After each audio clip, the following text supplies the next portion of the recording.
sono educate al successo, alla rivincita, e quindi quando provano vergogna la sputano fuori, la buttano fuori, molto spesso sulle donne.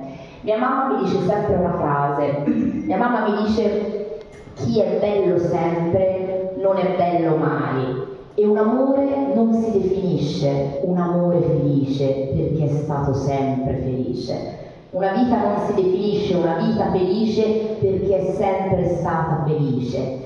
Il fallimento, la caduta sono parti costitutive e ineliminabili della vita, e le donne lo sanno. Le donne sanno che il dolore non si vendica, le donne sanno che il dolore è una parte nutriente ed essenziale della vita. E le donne lo sanno perché le donne sono abituate a sanguinare una volta al mese.